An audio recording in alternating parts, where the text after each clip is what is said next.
Os trabalhos foram esses e a utilização, a utilidade que a gente tem para esses trabalhos é que eles podem servir para a gente se mirar naquilo que a gente faz no nosso cotidiano, no nosso dia a dia. O crime, vocês lembram, ele liquidou a família inteira numa só. E aí os 12 trabalhos para espiar isso, e ao final ele percebe que os 12 trabalhos que ele precisou para se espiar foram 12 trabalhos que trouxeram muito benefício para o restante do mundo. Então isso fica como um sinal para a gente quer reduzir o estresse da nossa vida, a gente quer encontrar estratégias em que a gente se estresse menos, em que a gente possa se desgastar menos. No fazer disso, nós estamos automaticamente dando uma belíssima de uma faxina, uma belíssima de uma limpada no mundo à nossa volta.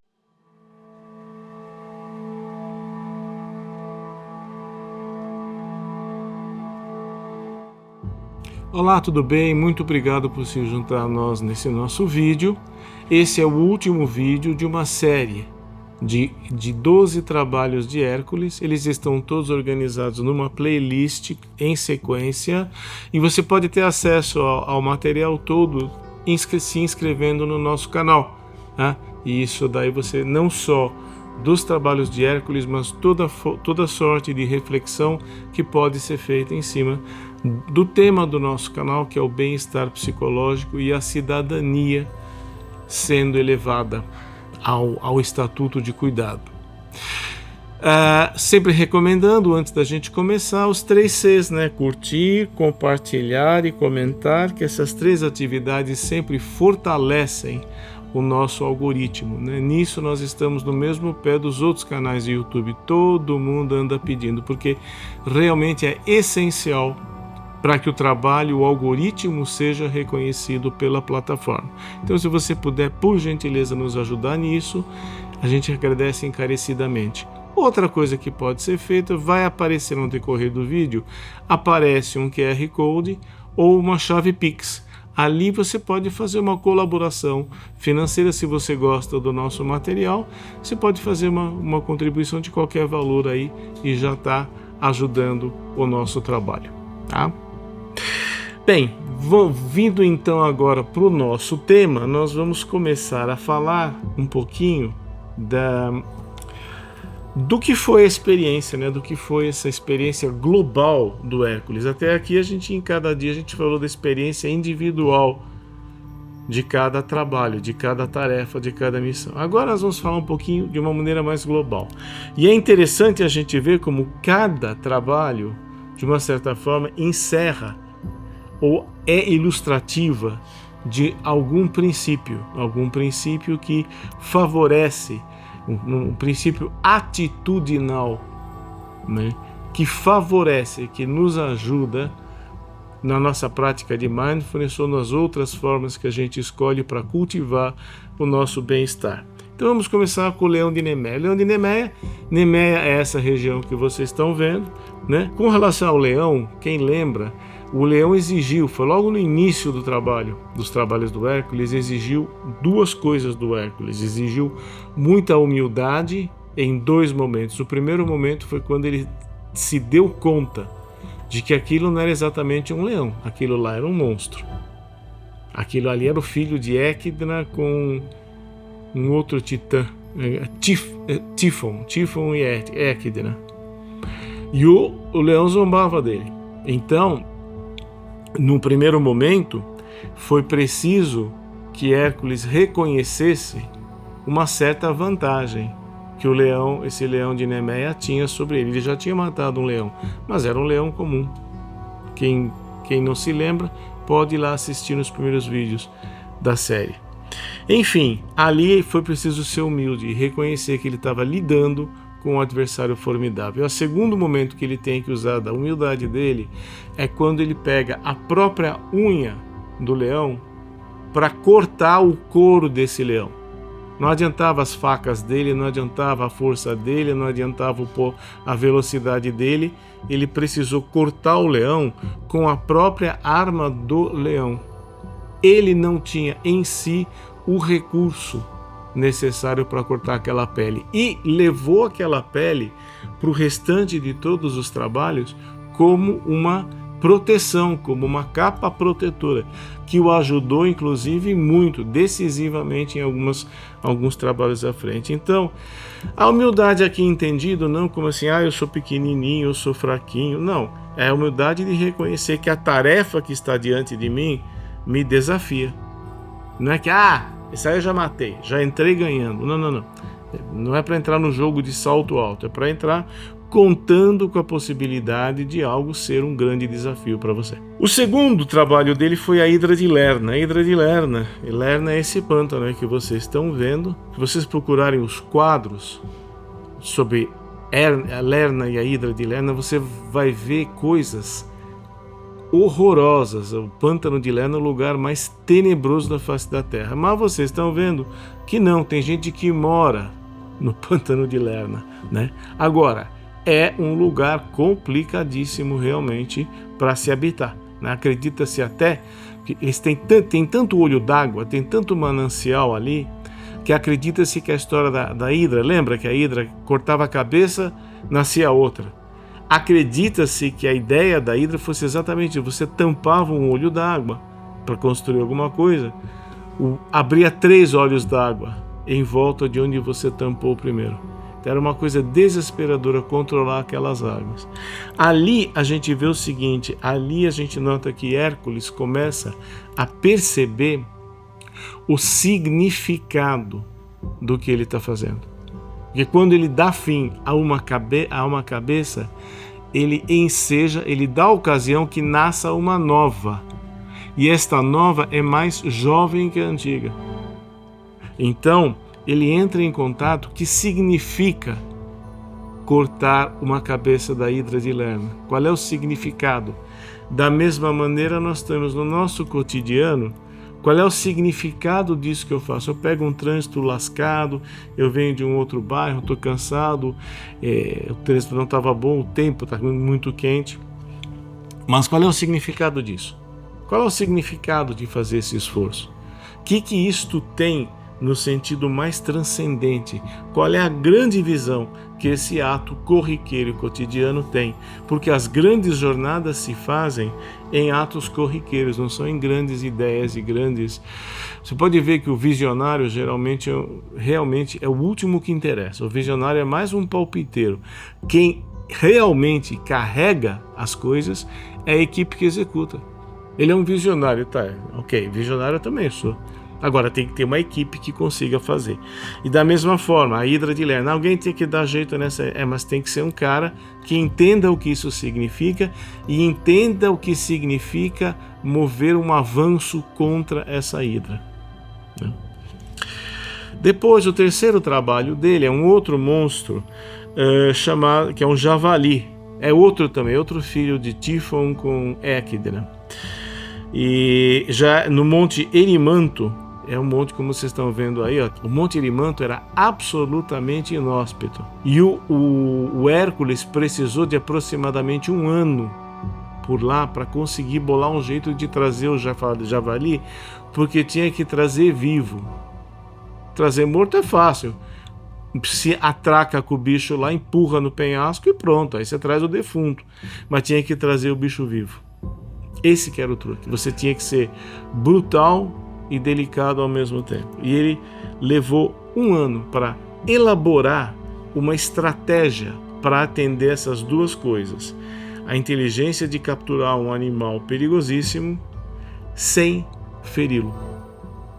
Então, ali você tem o quê? A criação. Quer dizer o quê? Na verdade, é aquilo que você faz parte da construção da sua vida. Você não é simplesmente uma resposta, uma reação passiva a pressões exteriores. Como você pensaria num rio, o curso do rio vai de acordo com os bloqueios, com os rochedos que ele vai encontrando no caminho. Isso as teorias psicodinâmicas, isso a cognitiva, todas as formas de psicoterapia pensam na questão do rochedo e do desvio. Mas é bem verdade o inverso. A ação do rio modifica o leito. Isto é tão verdade quanto o contrário. E a criação é exatamente a parte de mim que eu vou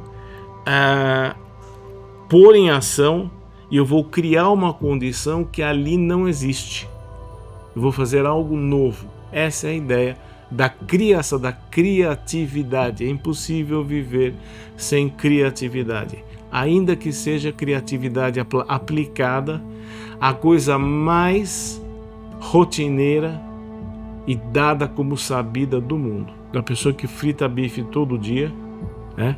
É preciso ser criativo para fritar o próximo bife. Depois nós temos também a captura da corça sagrada. A corça sagrada não era nenhuma criação, não era filho de nenhum monstro. Ela era simplesmente, ela tinha chifres e cascos de ouro. E ela era uma corça, era um animal delicado, suave, magro, frágil.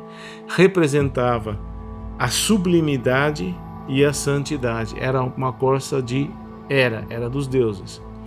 Aliás, eu acho que era de Minerva, desculpa. Aquela lá não podia mexer com ela, né? E o que acontece? O Hércules, todos assistiram o vídeo, lembram, foi mais um vídeo diplomático do que exatamente uma aventura física. Porque ela era sagrada, ela era dedicada a uma deusa e o Hércules teve que capturar. Aí deu um quiprocó porque a deusa apareceu. Depois vocês assistam o vídeo lá, muito legal. Ali você vê que Hércules sentiu o impacto, a necessidade da atitude da mudança.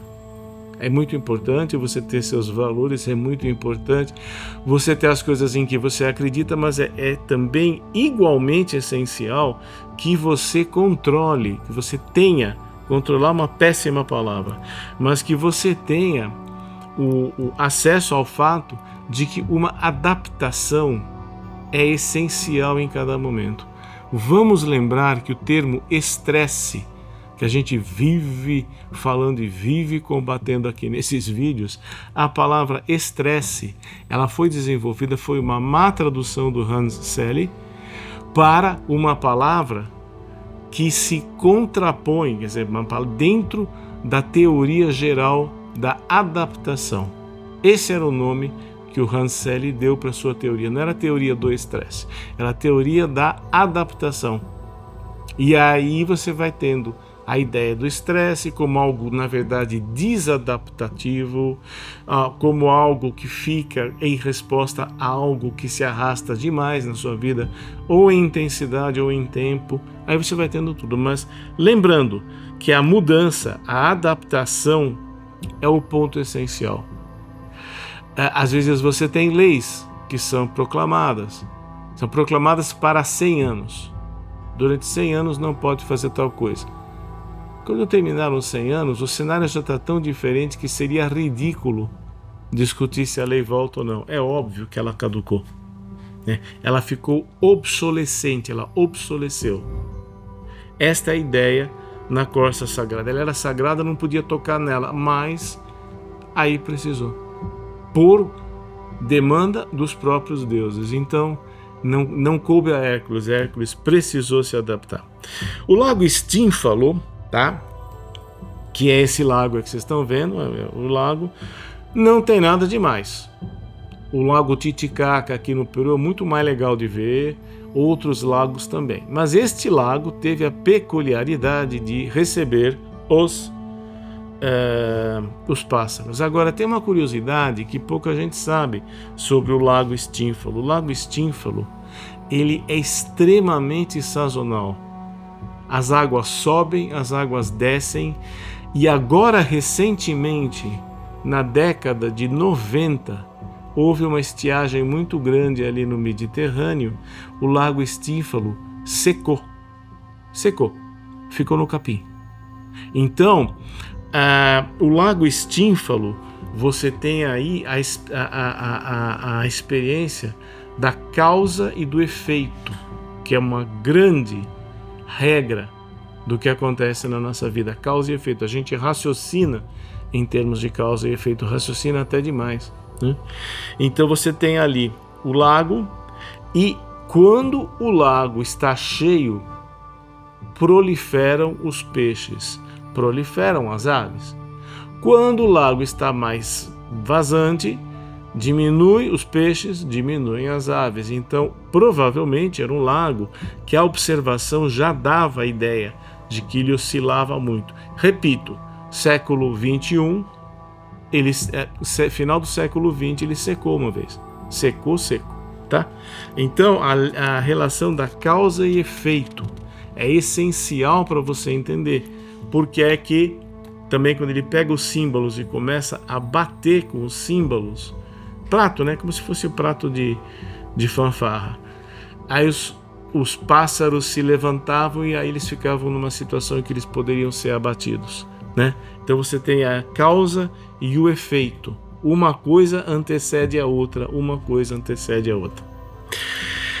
Depois o touro de Creta. O touro de Creta, o que nós vimos, lembra que ele foi um touro que foi trazido como uma oferenda, fizeram uma trapaça lá, e aí deu outro que teve um problema diplomático violento. E aí o que foi exigido, o que foi necessário de Hércules foi paciência.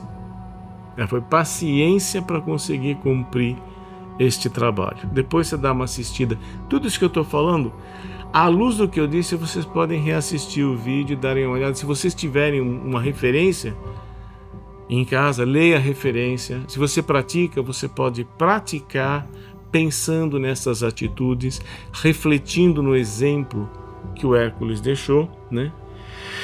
E aí, por fim, né, nós temos também as éguas de Diomedes. As éguas de Diomedes foi um trabalho em que eram animais especialmente horrorosos. Eram éguas, animais originalmente herbívoros, mas que se tornaram demoníacos por ação do seu próprio dono, que era um rei. Depois vocês veem no vídeo, eu esqueci agora o nome dele. O cara era roxo, não me pergunta mais que isso. E aí o que aconteceu? As éguas de Diomedes, você tem um exemplo extraordinário, porque no momento em que Hércules liquida o cara vil e vai recuperar as éguas, e a visão das éguas eram horríveis. Os estábulos onde elas ficavam eram às vezes iluminados pelo fogo das ventas delas. Aliás, quem tiver curiosidade de ler sobre o nosso mito, a mula sem cabeça, você vai perceber uma semelhança inquietante entre a nossa mula sem cabeça e as éguas de Diomedes. Depois você dá uma olhada. Então, de seres horrendos e devoradores de carne humana, em contato com Hércules, em conexão ao Hércules, elas foram se tornando cavalos usuais. Deixaram de ser monstruosos. Deixaram de ser monstruosos quando aquilo que alimentava a monstruosidade delas deixou de funcionar. Isso tem muito a ver até com a nossa simpatia pessoal e até mesmo com a forma como a gente se relaciona com as pessoas.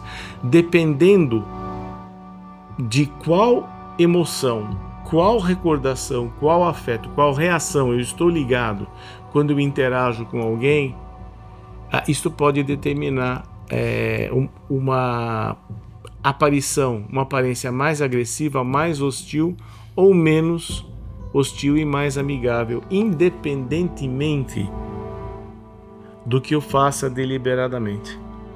Então, esse é um aspecto muito importante. As coisas têm conectividade. Estar em contato com as coisas, estar em contato com as coisas que edificam, me fazem edificante. Estar em contato com as coisas monstruosas, estresse, afetos negativos, me torna monstruoso. Ao passo que, cultivando aquilo que é aprazível e construtivo, eu automaticamente me torno construtivo. Não tem uma etapa a mais. É simplesmente sintonizou no canal, é a música que começa a tocar. Os estábulos do rei Augeas. E esse trabalho, lembra que ele era um rei, que era um preguiçoso, tinha um estábulo, tinha mais de 3.000 cabeças de gado, largou aquilo, deixou a cocosada juntar e teve uma perda imensa de fonte de renda no reino dele, porque aquele esterco recolhido virava fertilizante, e aquilo fertilizava os pastos, que por sua vez alimentavam as reses. Então ele estava a imagem da decadência com reversão em cocô, assim. E ele teve que ir lá. O que a gente vê ali? Hércules esteve em contato com a necessidade absoluta do foco momento a momento. Cocô que não foi recolhido é um cocô que vai estar lá amanhã. A vaca vai pisar. A vaca vai pisar no cocô e vai fazer mais cocô. E dali a pouco você tem um acúmulo tal que fica muito difícil de consertar, fica muito difícil, precisa mesmo de um herói, né? E mesmo o herói precisou ter uma paciência de Jó, porque ele precisou estudar uma estratégia, ele precisou mudar o curso de 2 rios para formar um, e estes 2 rios lançarem fora a sujeira. Se você for ver, assim como o Lago Estínfalo, ali muitos cursos d'água são como o Lago Estínfalo, são temporários. Então é muito comum você ver aparentemente rios mudando de curso. O que tinha um rio aqui secou, esse outro está recebendo mais água. Então havia uma coisa da geografia do local que favoreceu o surgimento da história.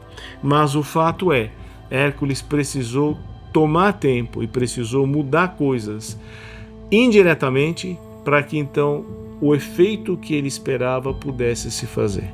Isso se chama paciência. E paciência é muito mais a capacidade de reconhecer que as coisas levam o tempo que levam do que exatamente resignação e suspiro e pronto. Porque essa resignação é altamente estressante. Ao passo que a paciência, apenas reconhecer que o rio vai levar o tempo que ele tem que levar para juntar em 2 e realmente o curso entrar ali nos estábulos e limpar tudo, isso exige que essas coisas acontecem na hora que acontecem. Então você tem ali a paciência em ação. Em seguida nós temos a Hipólita. A Hipólita, o cinto da Hipólita. Lembra que era a história que a sobrinha dele queria o cinto da Hipólita? Aí o Hércules falou, mas isso aí é mal roubado. Não interessa, eu quero, tal.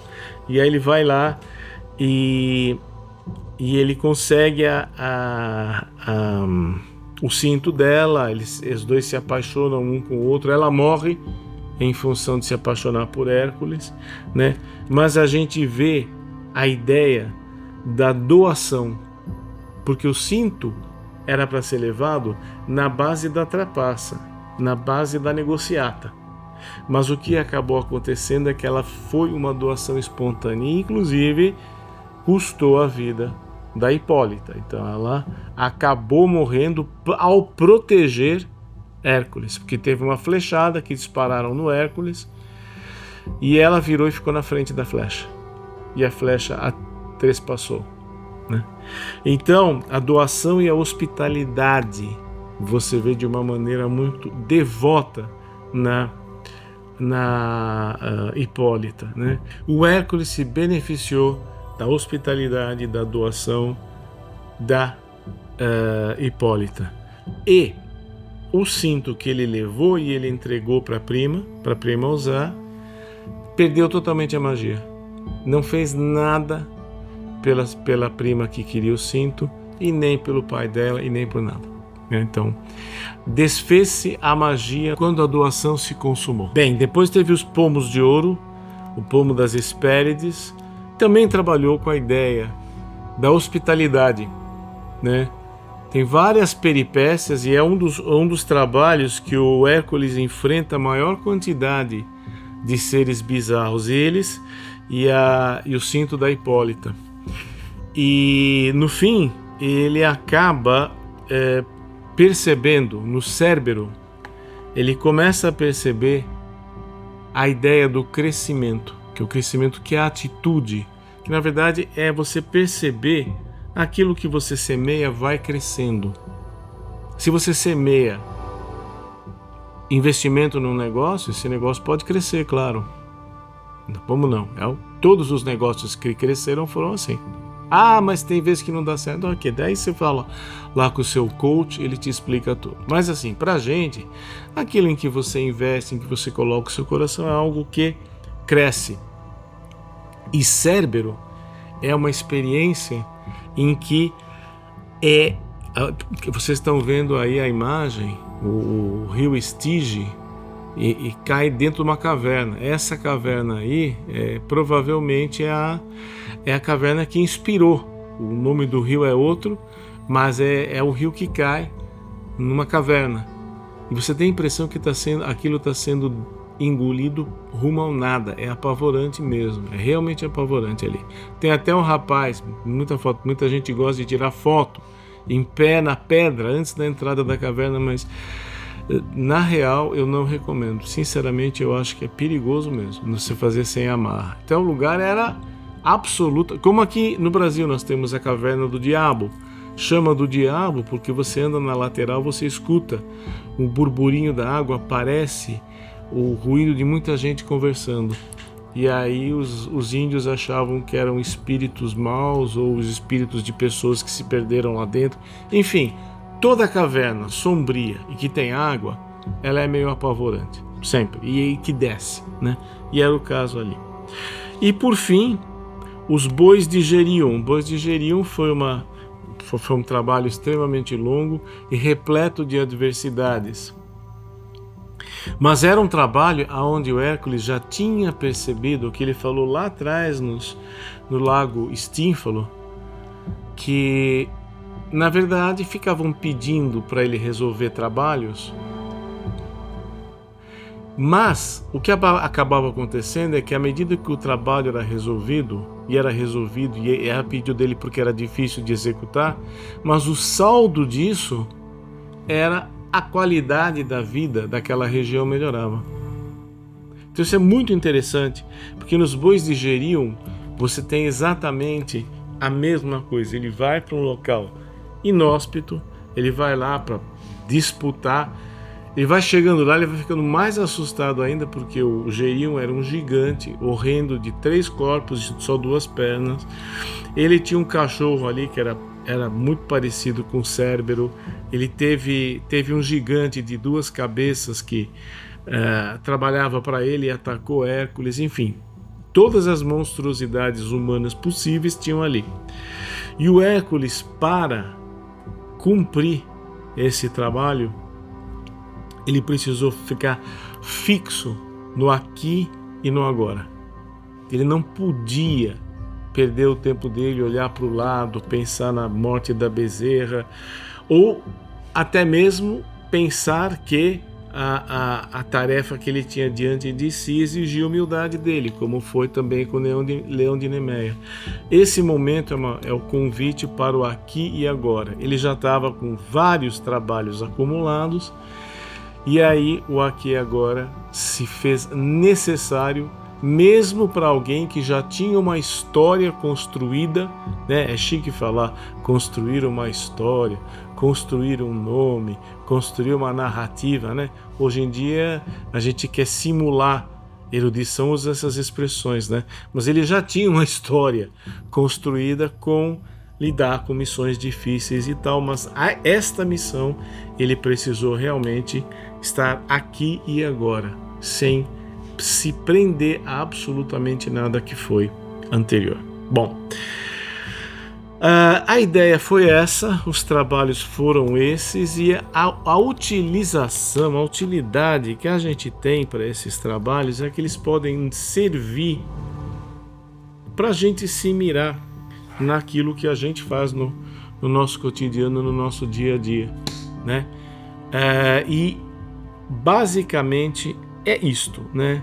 Hércules é o herói. Por que ele é um herói? Porque ele se meteu, porque ele era, por causa da origem dele? Não.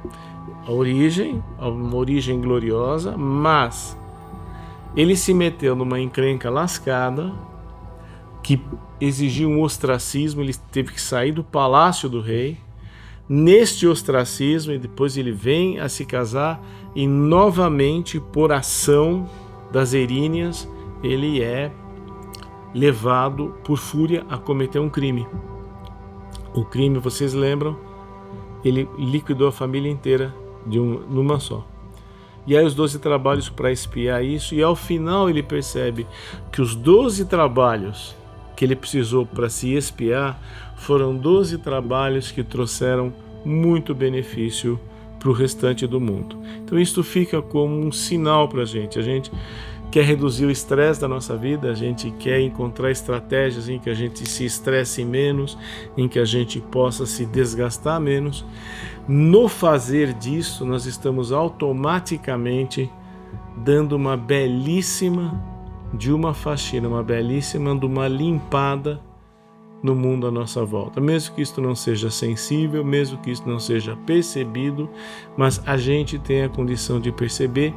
E a gente vive bem ou não pela subjetividade e não pela objetividade da nossa vida. É isso aí, muito obrigado por nos ter acompanhado nessa verdadeira maratona de trabalhos. Se você veio até aqui, muito obrigado. Por favor, não deixe de dar os 3 Cs, não deixe de dar a sua presença e fortalecer o nosso algoritmo. Outros vídeos virão, outras séries estão a caminho, a gente vai se vendo por aí. Forte abraço, até a próxima.